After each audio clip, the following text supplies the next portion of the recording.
Hello students, आज हम आपको रहीम के दोहे की व्याख्या बताने जा रहे हैं। रहीम के दोहे में जो भी जनमानस को उपदेश दिया गया है, इसमें ये बताया है कि हमें किस प्रकार का आचरण करना चाहिए, नैतिकता का संदेश दिया है।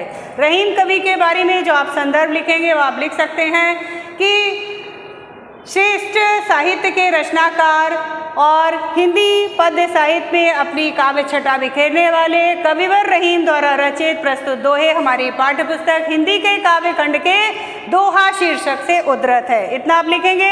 फिर प्रसंग में आप लिखेंगे कि प्रस्तुत दोहों में रहीम कवि ने नीति परक संदेश दिया है और उपदेशात्मक शैली में बात बताई है। क्या कह रहे हैं? जो रहीम उत्तम प्रकृति का करी सकत कुसंग, चंदन विश्व व्यापत नहीं लिपटे रहत भुजंग। सारे दोहा हैं, इनमें क्या कहा है? रहीम कवि कहते हैं जो लोग उत्तम स्वभाव के होते हैं अर्थात श्रेष्ठ स्वभाव के होते हैं, उनका कोई भी कुसंगत वाले प्रभाव से कोई वास्ता नहीं रहता, यानी कुसंगत उनका कुछ भी बुरा नहीं कर सकती। जो स्वयं उत्तम स्वभाव के होते हैं, उत्तम माने अच्छा, श्रेष्ठ प्रकृति माने स्वभाव, यानी जो अच्छे स्वभाव के होते हैं, श्रेष्ठ स्वभाव के होते हैं, उनके ऊपर बुरी संगत का कोई भी प्रभाव नहीं पड़ता है। चंदन विश्व व्यापत नहीं लिपटे रहत भुजंग। यहाँ पे इन्होंने दृष्टांत दिया है कि जिस प्रकार से चंदन के पेड़ पर सैकड़ों सांप लिपटे रहते हैं, लेकिन उनके ऊपर सांप के विष का कोई भी प्रभाव नहीं पड़ता है, इसलिए मनुष्यों को अपना श्रेष्ठ स्वभाव, उत्तम स्वभाव बनाकर रखना चाहिए। दूसरे में कहा है, यहाँ पे आप दृष्टांत सब में देंगे, अनुप्रास अलंकार देंगे। रहीमन प्रीत सराहिए मिले होत रंगदून, जो जर्दी हरदी तजय तजय सफेदी चून। क्या कह रहे हैं रहीम कवि कि हे मनुष्यों, ऐसी प्रीति की, ऐसी मित्रता की सराहना करनी चाहिए जिसमें कि दो मित्रों के गुणों का गुणाकार हो जाए, अच्छाइयों की विशेषताओं का प्रभाव दोगुना हो जाए। मिले होत रंगदून, यानी मित्रों की विशेषताओं से दुगना लाभ हो, यानी दोनों मित्र एक दूसरे की अच्छाइयों का लाभ उठाएं।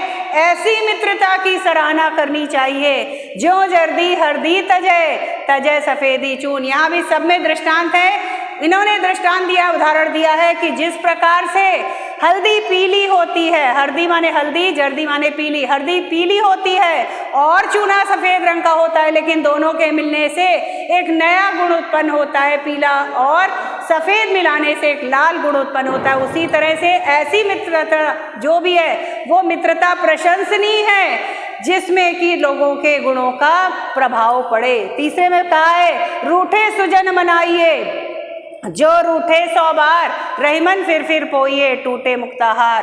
कहा है रहीम कवि ने कि सज्जन लोगों को बार बार रूठने पर भी मना लेना चाहिए, क्योंकि सज्जन लोग तमाम गुणों से भरपूर होते हैं और वो हमेशा हमारा कहीं ना कहीं हित या भला ही करेंगे। इसलिए अगर सज्जन लोग किसी बात पे नाराज भी हो जाएं तो भी उनके सैकड़ों बार रूठने पर भी उनको मना लेना चाहिए, क्योंकि उनका सानिध्य हमारे गुणों को बढ़ाएगा, हमारी अच्छाइयों का जो परिष्कार है उसको करेगा। रहीमन फिर पोइए टूटे मुक्ताहार। रहीम कवि कह रहे हैं कि जिस प्रकार से सच्चे मोतियों का हार टूट जाता है तो उसको कोई फेंक नहीं देता, उन मोतियों को संजोकर इकट्ठा करके बार बार हम उन हार को बनाने की चेष्टा करते हैं, हार का निर्माण करते हैं, लेकिन सच्चे मोतियों को फेंक नहीं देता।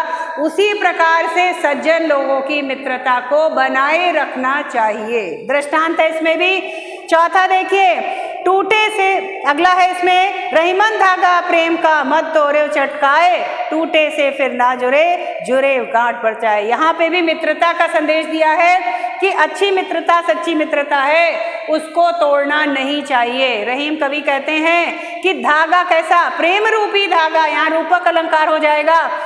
मित्रता के प्रेम रूपी धागे को कभी भी झटक कर नहीं तोड़ना चाहिए, क्योंकि मित्रता में कभी अगर मनमुटाव हो भी जाए तो मित्रता को, सच्ची मित्रता को, अच्छी मित्रता को नहीं तोड़ना चाहिए। क्योंकि जिस प्रकार से दृष्टांत दिया है कि धागे को अगर हम बीच से तोड़ देते हैं तो पुनः उसको जोड़ नहीं सकते, यदि जोड़ने की चेष्टा करते हैं तो उसमें गांठ पड़ जाती। उसी प्रकार से सच्ची मित्रता कभी भी अगर किसी बात पे कोई मनमुटाव हो भी जाए तो उसको तोड़ना नहीं चाहिए, मित्रता को बनाए रखना चाहिए। जिस प्रकार से धागे को जोड़े पे पुनः गांठ पड़ जाती है, उसी प्रकार से मित्रता अगर टूट जाती तो उसमें कहीं ना कहीं मतभेद बना रहता है। पांचवा देखिए, कदली सी भुजंग मुख स्वाति एक गुण तीन, जैसी संगत बैठिए तैसों फिलदीन। यहाँ पे कहा है कि केले, कदली माने केला, सीप माने सीप, भुजंग माने सर्प। इन्होंने कहा स्वाति नक्षत्र में बरसने वाला जो पानी है वो एक सा होता है, उसकी जल की बूंदें एक सी होती हैं, लेकिन संगति का प्रभाव ऐसा पड़ता है कि उसका स्वरूप बदल जाता है। स्वाति नक्षत्र में बरसने वाला जल एक सा है, उसकी बूंदें यदि केले के पत्ते पे पड़ती हैं तो कपूर बन जाता है, सांप के मुख में जाती हैं तो मोती बन जाता है, और सर्प के मुख में जाती हैं तो भयंकर विष बन जाता है। कहने का तात्पर्य है कि मनुष्य जैसी संगत में बैठता है उसके व्यक्तित्व पर भी उसी प्रकार के गुण या अवगुणों का प्रभाव पड़ने लगता है। अगला देखिए, तरवर फल नहीं खात है, सरवर पिए न पाइन, कही रहीम पर काज हित संपत्ति संचय सुजान।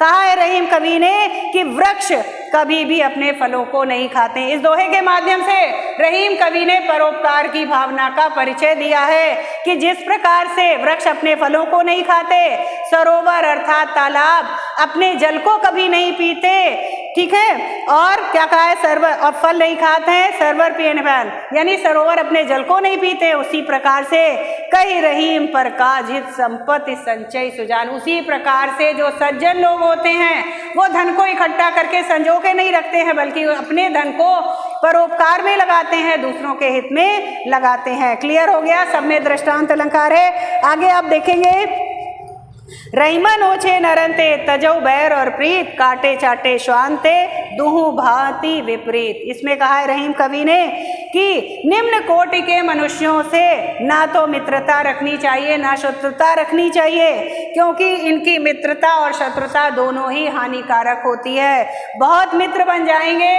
तो भी हमें नुकसान पहुंचाएंगे, शत्रु है तो भी हमारा हित नहीं करेंगे। जिस प्रकार से दृष्टांत दिया है श्वान का अर्थात कुत्ते का, कि कुत्ता अगर चापलूसी करता है तो हमारे शरीर को चाटकर दूषित कर देता है, और अगर हमारे क्रोधित होता है, हमारे शरीर को काट लेता है तो हमारे शरीर के अंदर विष पहुंचा देता है। सब में दृष्टांत दिया है। क्लियर है?